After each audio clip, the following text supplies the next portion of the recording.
All right, guys, welcome back to another episode of the Forge Your Life podcast. Here with your host today, Richard Fu from richardfu.com and The Ultimate Man. And today, guys, I got a beast on the show, right?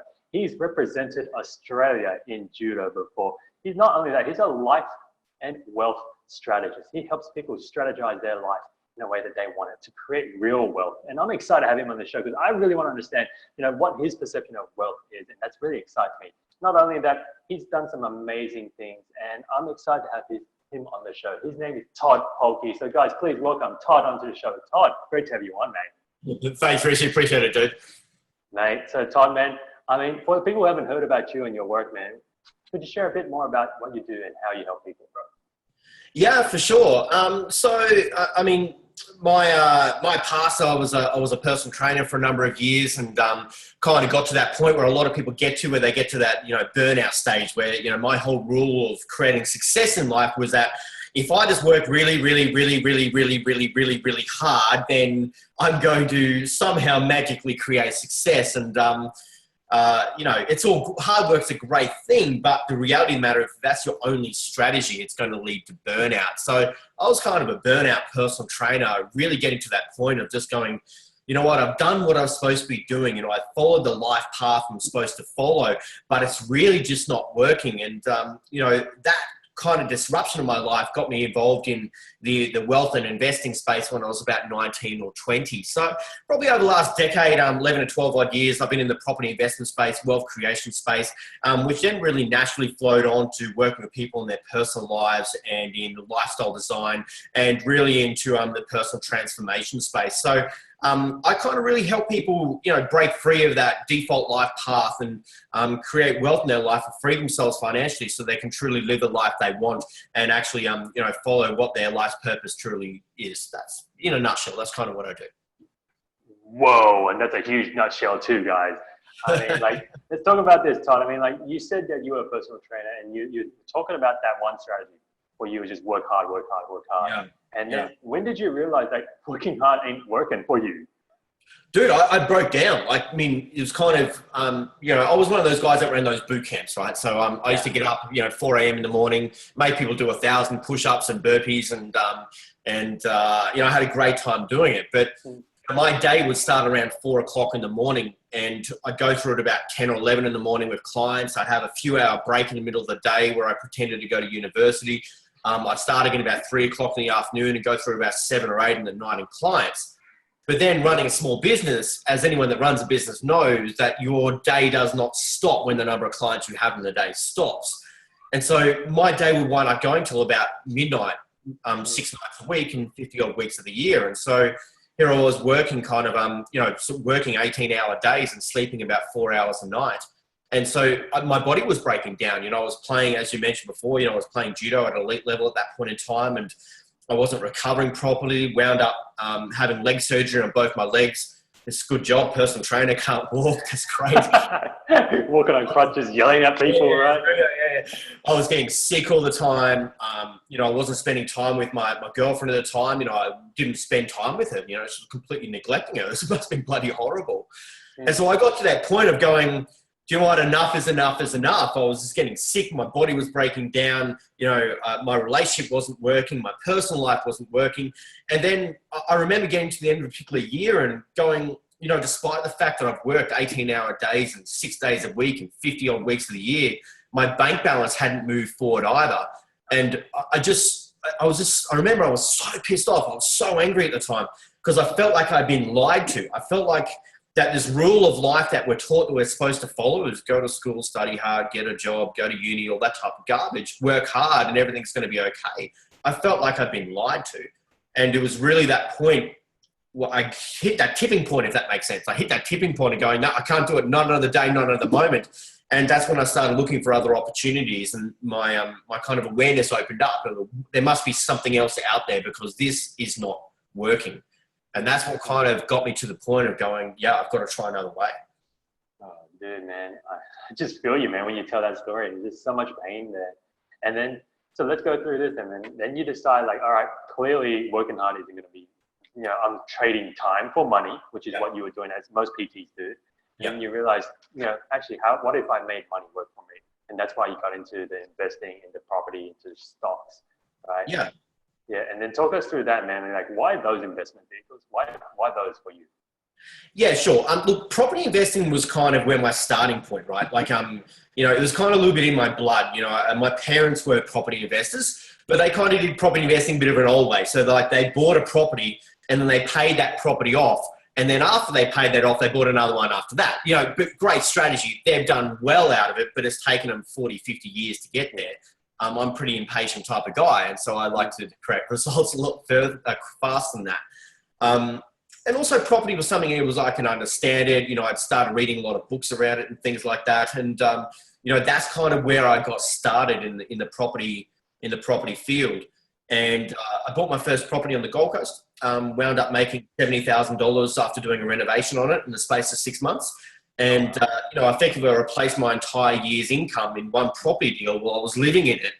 And, it was kind of a life-changing experience for me, if that makes sense. And from there, I started going into, shares and trading. I did a lot of trading in my life, and I started running a lot of businesses and investing in a lot of different ways. And so it kind of flowed on from there. Because to me, it's not about property. Property is just a vehicle. The same with shares, the same with businesses. It's just a vehicle. That's what it is.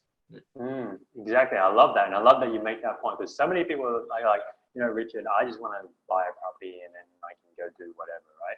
And this is the thing, and this is exactly what happened to me too, Todd, man. When I got into my corporate job, I'm like, all I'm going to do is just get property and then I'm going to retire. And then this question comes up, right? This question of what now? What's next? Yeah. And I want to talk that with you, man, because it intrigues me, because I know you're going through this at the moment. Is that, after you did the property, after you did the share trading, after you made that money, then what happened for you, man? Then what triggered for you? Yeah. And you said it before, I retired once before and I was bored out of my mind after like 4 weeks. I just couldn't sit at home any longer. I had to go and do something, right? It was just, this whole thing that people reach for of retirement. I don't believe in retirement. I believe in setting up a life you don't have to retire from. I don't know, Jim Rohn or someone said that. And that's what it's all about for me. I feel like, if I look back at my journey and just kind of reflect at what's happened, I kind of started where most people start, right? Where I want to go and, young guy, a lot of ego. I want to go and create success and build wealth and create financial freedom. And I started at that point, and I started going after the wealth and the success. But as you get on that journey, you start thinking about, you start learning different things, and you start heading into the kind of, the business realm, and then into the personal development realm. And as you start flowing, and this is just my experience anyway, as you start flowing through that personal development realm, you then start thinking about, there's something bigger out there in life. There's something bigger that I need to be, maybe not I need to be, there's something bigger there that I'm missing that I need to get on that pathway towards. And that's when I started heading more into the spiritual realm and a little bit more into the esoteric realm, and then into, masculine and feminine energies after that, right? So it's just been a really interesting journey as I've gone on from that, because you got to that point of going, yes, I've handled the money. Great. Now what? There's got to be something bigger in life, and there's got to be more to life and more, what am I actually here? And these are the questions I started asking myself. What am I here to do on the planet? Like, what's my ultimate purpose on the planet? And it's a powerful question to ask, but also a very frustrating one. So, yeah. And I love that you bring that up, man, because it's, and if I think about it like this, like, we're humans, right? We're put on this earth to initially first to survive. And that's all we gave a crap about. I got to survive. That lion's going to eat me, or this is going to hurt me. And now that we've, like we'll say, we've mastered it, we've created another game. Oh, now we have to survive the financial game, right? And that's why we all get so caught up with. That's why we go to get jobs. That's why we go invest. That's why we go do what it is. And then once you've mastered that game, then you get into this other realm, which is what you're saying, like of like, we could call like purpose. Yeah. And so, you say that it's an exciting place to be, but it's also frustrating. I mean, talk us through that, man. Like, where's the frustrations come up for you, bro? And I see your face, you're like, yeah. Look, it was an interesting experience when I started asking that question around what's my ultimate life purpose. Because I didn't bloody know. Like, I didn't know. Like, how can you answer that? Okay, what's my ultimate life purpose? The purpose I have here on the planet and the overall universe. What's my purpose in all that? And, I've always been a guy that, okay, well, set a goal, smash a goal. Set a goal, smash a goal. That's kind of what my goal has been. But how can you set a goal for your life purpose and smash it? It's not about that. It's about the journey along the way. And so I kept asking that question over and over again. Well, what's my life purpose? And literally for 4 to 5 years, it set me insane. Because I didn't know, I didn't understand. I wanted that one thing. I wanted to know what was that one thing that I'm here to do on the planet. And I wanted to know what that ultimate thing was. And that's why I found it frustrating, because I didn't have that exact answer. And so I kept feeling along the way that, well, if I don't know the exact answer, then how can I actually start moving towards it? And, not knowing that clear destination. But then it was an interesting experience one day as I was meditating and doing something. I don't know what I was doing, but I had this distinction that, when I don't need to know the ultimate purpose instantly, what I need to know is what I need to do next. And when kind of the world is ready, when the energy is ready, and when I'm ready, then the next step will reveal itself. And I think that's a really important point, because I meet especially a lot of people, kind of 20s and 30s and that type of stuff, who are searching for that ultimate purpose in life. And it sends them crazy, because they just they can't get that one thing. And, getting to the point of understanding that, well, when you're ready, the next step will reveal itself, and just understand it's a big part of the journey. Bro, so much wisdom and so much gold unraveled. And this is why I wanted to talk about this with you, man, because you said, you spent 4 or 5 years in that space of just lost, right? We could just call it that, like figuring yourself out. And I know, especially for a man, this is why we talk about this on the show so much, is that a man needs to know his purpose, or at least in the direction of where he wants to go. And that's why I'm intrigued here for you. It's like, for you, like, even though you spent that time not knowing what it is that what you're put here to do, or what your purpose is, what did you do, man? Like, if someone's in the same shoes as you, right? They're thinking, oh my God, I don't know what my purpose is. What do you suggest to them that they could start doing to actually just figure it out, like you did, man? Yeah. A big part of it is just going, okay, well, what is it that I do know? We can, so much in life, we focus on what we don't know and what we don't understand, or what we don't have, or whatever it is. And, in life, we're taught to think in terms of limitation and not in terms of opportunity and direction. We're taught to think in terms of limitation and what's not right, and, be like everyone else, conform, color within the lines, wear the same uniform, put your hand up if you want to ask a question, all that type of stuff, right? That's what we're taught in life. But when we start thinking in terms of opportunity, when we start going, okay, well, what is it that I do know, and what is the single next step that I can start taking, right? And so you've got to keep moving forward, because as you take that next step forward, you become a different person, right? As you start asking different questions. And so I started going around, okay, well, what is it that I do know? Okay, well, what's the step beyond that I don't know just yet that I can find out about? And so I started asking a lot of questions and kind of expanding my whole horizon and my own understanding of what that next step was going to be. And as I learned more and as I experienced more, I became a different person. And when I became a different person, I started, that next step would reveal itself, because I've got a different level of awareness and different level of opportunity thinking there. And, because you think about it, like when we've watched, everyone's watched movies a couple of times over, right? We've watched the same movie a couple of times over. Yeah. Have you ever watched a movie the second time and you've watched it and then you've gone, shit, they didn't have that in there the first time, or they didn't say that the first time, or, when did that scene pop up in there? And, as we watched that the second time, it's that we're actually a different person than the first time we watched it. And I think that's a really key thing, that in life, when we're searching for that next direction, that we keep moving forward in what we do know, but we take time to explore the periphery. What's the one step away that I'm not aware of yet? Or what's the one step that away from what everyone else is doing? Explore the fringes, I suppose, is what I'm trying to get at. Yeah. Great, man. And sometimes revisiting the same things that you used to like, right? And then trying it out and seeing it from a new perspective. And that's what I like that you shared here, man. And, you mentioned before, Todd, you're saying about the one thing, right? What's the one thing that I'm here for? And I've been thinking about this question for a while, ever since I got to Singapore. And I want to ask you here, is like, when you discovered your one thing, and I don't know if you have, right? I don't know if you have. And I want to ask you this. Do you think as we continue growing, living our lives, that one thing actually changes? Yeah, it's a really interesting question, Richard. I mean, that's really interesting. I think when we might, because my one thing right now is to help break people free from the default life path so they can live a life unlimited by income. That's my one thing right now, right? However, I also know that there's another one thing beyond that, which is more focused on helping people come back to their true selves. And it's all about connecting back to our souls and connecting to the head, to the heart. That's my one thing after that. Now, is that going to change? Maybe. And maybe it's supposed to change, right? Maybe, what we think about one thing right now is that one thing that we know right now, which is leading us on that direction that we need to take. And then as we head on that pathway and we learn and grow and become something different, then that next one thing is actually going to pop up. So I know my one thing right now. I know my next one thing after that, but is there one beyond that? Well, I don't know just yet. I think there would be. I think there is. For me, if I just feel into it for a moment, I think there is. I think there's a bigger thing that I'm there to do, here to do. But I'm just not aware of it yet. Yeah, powerful, man. And this is what surprises me here, Todd, is that your one thing right now is this that you're doing, and then you also know that there's another one thing. And this is what I'm sitting here. I'm thinking, then how do you know which one to spend your time on, dude? Right? How do you know which one to spend your time on?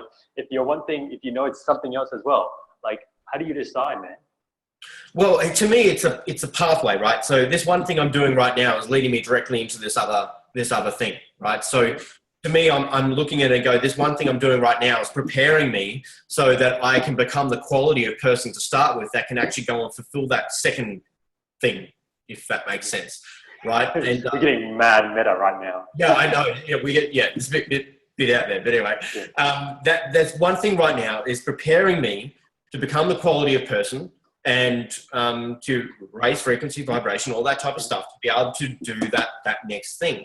So although I'm saying it's a one thing after another, it's a linear pathway, if that makes sense. It's a pathway that I'm following that I'm heading towards.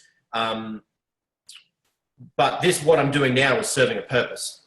It's serving a purpose towards that bigger outcome. And then one last question here, Todd, as we stay on this topic here, is like, how do you know when to take that leap to the next thing, to the next one thing, right? When do you know that you're saying it's preparing you for the next one? So then when do you know it's like, all right, it's time to step into the ring and just enter in? Yeah, great question. And I think that's a different thing for different people, to be quite frank. Some people will know that they get to a point and go, enough is enough, and they're done. They're done with that old thing. Like personal training for me, I got to the point enough, it was done. That was it. And I was on to the next one. But where I am right now, with where I'm teaching in the investing and the property and the wealth space, that's where I initially teach on, but then I actually take people on a journey more into heart and soul space after it. So although to me, I've already started integrating part of that second part into what I'm doing initially. So to me, it's a transition. That's what this one is. And so for different people, I think we've lost touch with listening to our gut. I think we've lost touch with that deeper intuition and that higher self, where if we actually sat for a moment and listened into it, it's that higher self guiding us into that next step. And I remember I was speaking to one of my mentors, and I asked him the question. I asked him, okay, well, what's the one piece of advice that you could give me that if I followed it, would take me further than anything else in the next 12 months? And he said to me, practice listening to your gut. And that was a really important thing. And, I think of it like a muscle, right? So, in a gym, you can't just go and lift weights once and then put it down and go, yes, I'm sexy forever. You can't do that, right? It doesn't work that way. But, when we start practicing consistently listening to our gut, and we get this gut intuition, this gut feeling, and then we take action on it, and then we listen to the gut feeling, we take action on it, we actually start strengthening that inner intuition of us. And I think when we do that, it's going to give us a lot more, it gives us that clarity of going, okay, well, is this, what am I doing right now? What I am doing right now, is it really me at my absolute core, or is it just fulfilling another purpose to make me money, or is it fulfilling another purpose to make someone else happy, or is it fulfilling another purpose that it makes me feel safe or makes me feel comfortable at this point in time? And when we can answer that question, it's going to give us a lot of understanding around if what we're doing right now is actually the right thing. And I love that you bring that up, it's so important for people here who are listening, is that sometimes it's like we make those decisions for the wrong reasons. Right? It's like taking on that client that's going to pay you a lot of money, but you get that gut feel like, oh, this client could be quite high maintenance. Yeah. Right? Yeah. Or just getting that in that relationship just because I'd rather not have to go dating anymore. Yeah. And a lot of people stay where they are. It maybe it felt right to start with, but then if they really were honest with themselves, so many people stay in, and I did this, so many people stay in relationships longer than what they know they should because it's safe or comfortable or it feels too painful to, end it, even though they know it's not right. And so many people stay in a job because it's safe and comfortable, even though it's killing their soul, right? Because you have to keep being in there every day of the week. And so often we just stay doing the same thing because we as human beings, we just love to be creatures of comfort. We just love it. And we love to understand and control whatever we can. And it feels too scary for a lot of people, that one step beyond. But, that's where the magic happens. I get you.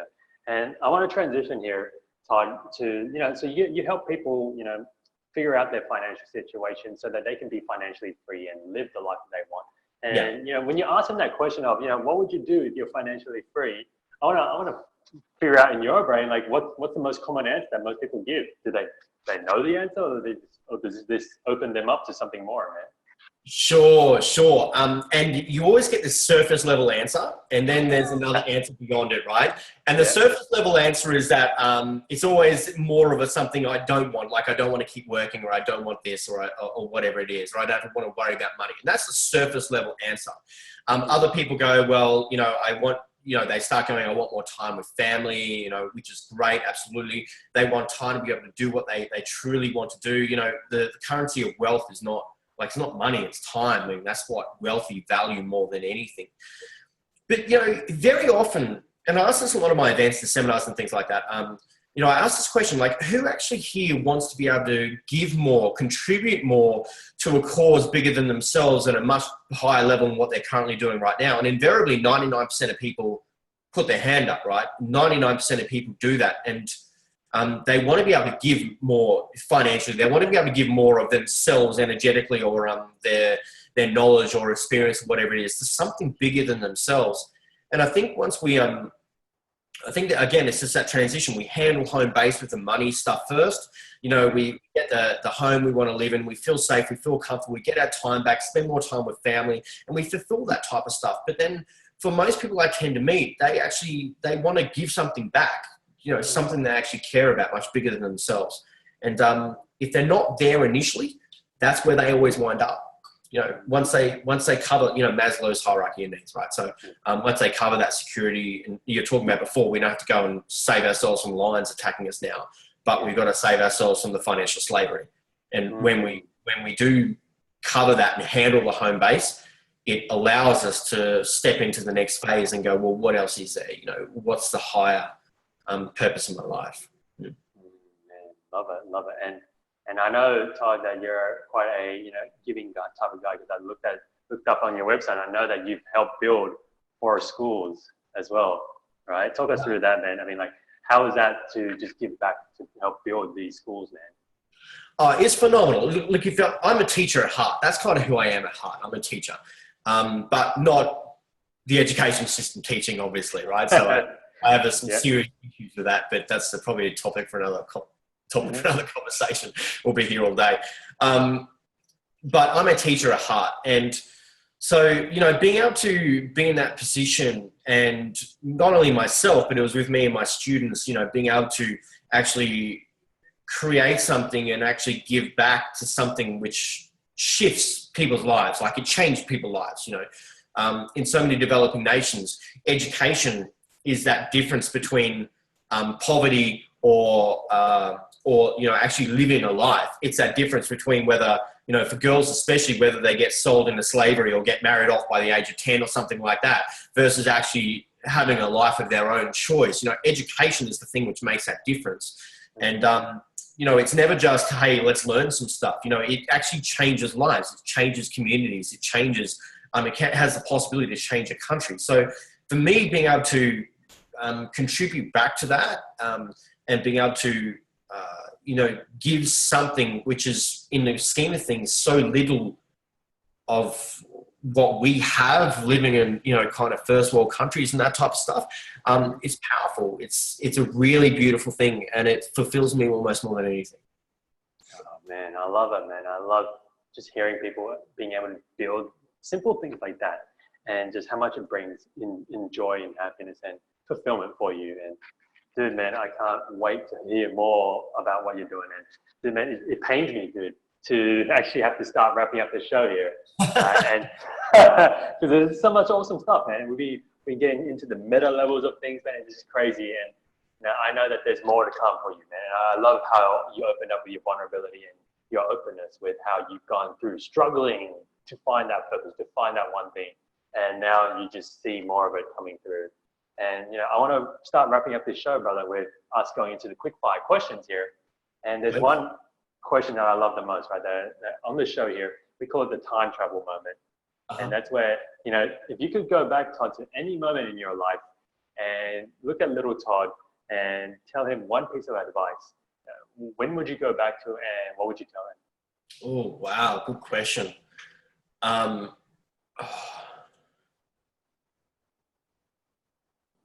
Okay. It's interesting you ask that question and what kind of comes up from it, right? So it would literally take me back into my early 20s. It would take me back to my early 20s, and it would actually be more so focused around dropping ego. That's what it would be. Interesting that came up. But it'd be going back in early 20s and actually dropping ego. So much in life we have this synthetic kind of mask on that we wear in life, and so many people have so many masks and so many layers to them, and it's all built up and held up by this ego consciousness, right? But when we can actually drop that ego and drop the masquerade and just come back to our true authentic selves, that can shift life. Because when you are your true authentic self and actually going into life as your true authentic self, then you just get into flow in life and things just move in a far different way. So I'd be going back, drop the ego, and just come back to true authentic self. And it doesn't matter what other people think. Just be unashamedly yourself. Yeah. Awesome, man. Love it. I love it. And so, Todd, next question I have for you, brother, is, you read a lot of books, right? If there's one book that's a total must read for everyone listening, everyone watching, what would that be, man? Paulo Coelho, The Alchemist. Oh, dude, I love that book. That's just so good. Great. That audio I've listened to 1,000 times. Yeah, Paulo Coelho, The Alchemist, without a doubt. Yeah. Oh, awesome. We'll add that to the show notes, man. And next question I have for you, man, is this is for the men listening on the show here. Right? On the Ultimate Man, we focus a lot about helping guys step up and become the ultimate man that they want to be. And you're similar to yourself, you're helping them design the wealth and the lifestyle that they want to be or want to have. And so I think the modern world is missing what, men need to be. There's a huge gap. Yes, modern women stepped up, but I don't think men have. And I want to ask you here, bro, as a man, what do you think is the one thing more men should be doing so that we can bridge this gap? And when you say bridge a gap between the current version of masculinity versus masculinity actually is that what you're actually asking? Exactly, where the world needs us to be. Yeah, again, getting a bit meta for a moment, the masculine has been running the planet for the longest time, and we've screwed it up. Let's be honest, right? It's now time, the feminine is the next stage. And so much of what we need to do as men is, again, I come back to dropping the egos, dropping the synthetic masculine and actually stepping up as men, which is stepping up into our into our true authentic selves and being strong, but it's not a synthetic strength. It's the inner strength and actually being there to support the feminine in the next phase of the,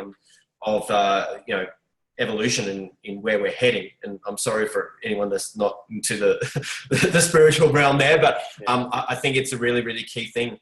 And, you know, you're dead set right. The masculine has lost its way. It really has. And they've lost the feeling of what their purpose is on the planet and what they're here to do. I personally feel that for men, it's about, you know, taking a step into their dropping the ego, dropping the synthetic of what they think a man is supposed to be, and actually just coming back to true authentic self and just standing in your own strength. I think that's what it is. Beautiful, man. I love it. I love it, man. And this next question I have for you, Todd, is one I've been waiting, like itching to ask you. Ask it, do it. Is what is true wealth, bro? What's true wealth to you then, man? If everyone has a different version of it, I'd love to know what's your version of true wealth. Yeah, it's finding a sense of purpose, what it is, and getting in flow in your life and following it. That's what it is to me. True wealth has nothing to do with money at all. Like that's what we're taught that wealth is supposed to be, but it's not. You know, we've got to, you know, in this modern day age, yeah, we have to handle the finances because, you know, try living without money. You know, it's not the easiest thing to do in the world. I've certainly tried to do that before. It doesn't work very well. But when we can handle that home base and handle the money stuff and actually find what our purpose is and actually get in flow in our own life, I believe that's what wealth really is. Because when we feel like we're in flow, we feel like the things just happen almost effortlessly, whereas not this painful experience that a lot of people go through life feeling and experiencing. I believe that's what wealth truly is. Amazing, dude. Amazing. And one final question here, man, as we wrap up the show here is, you know, Todd, if you had 30 seconds left to live, man, and you're surrounded by, you know, your daughter, your family, your friends, the people you've made huge impacts on, right? What would you leave them with? The piece of advice. Yeah. And I don't mean to go over this again, but it is really the core thing is that it's just to be yourself, be your true authentic self, and just drop the layers of what society expects of you and what others expect of you, and what, you know, all the different stuff that we're taught in life of who we're supposed to be and how we're supposed to behave and what we're supposed to be. And if we just come back to ourselves and who we are at our very essence, and stop being busy for busy's sake, just, you know, just learn to stand in the moments of silence and actually just, and get in touch with the deeper essence of who we actually are. That would, I know that's easier said than done, but that would be the key thing that I would love to leave to anyone, you know, because when you get into that space, it's a space of beauty. It really is. Yeah. Beautiful, man. Thank you for sharing, bro. It's been a pleasure having you on the show, man. So, Todd, for the people who want to learn more about yourself and your work, man, where's the best place they should go? Yeah, they can just tap into my website. So www.toddpolke.com, TODDPOLKE.com. You know, property side of things, they could head to Thrive Property, THRIVE, property.com.au. Or guys, hit me up on Facebook. I'd love to connect with you guys. Awesome, bro. And man, as we finish up here, Todd, was there anything else you wanted to mention on this show that we haven't had a chance to cover with? Hey, I love what you're doing, dude. That's probably what it is, man. Like, I truly, it's something which I feel very deeply about, is that, you know, especially the masculine feminine dynamic. I think that is certainly, it's a space I've headed into pretty hard and actually understanding. And I think what you're doing for men and actually bring them to the awareness of coming back to the true essence of masculinity and what that actually is, and understanding that the masculine has gotten lost along the way. As women have stepped into their own feminine power, I think it's a beautiful thing what you're doing. And, you know, we each have masculine and feminine within us. We tend to live within one particular space more often than not, but when we can own both sides of that ourselves, it actually creates a wholeness. It creates it's a greater sense of flow in life. So I think what you're doing is beautiful, dude. Yeah. Oh, bro, thank you so much, man. It's been a pleasure, bro, having you on the show, man. Good on you, dude. Awesome. And guys, this wraps up another episode of the Forge Your Life podcast. Today with the health, wealth, lifestyle master himself, Todd Polke. Make sure you head on over to richardfood.com to grab the show notes and all the resources that Todd has shared as well. And I know Todd doesn't want us to keep this a secret. This cannot stay a secret anymore with what we've shared here. It must go out. So make sure you go to iTunes and rate the show so we can get Todd's message out and all the other guests as well. And finally, go out there, guys. Go live with love. Go smash it. I'll see you again on the next one.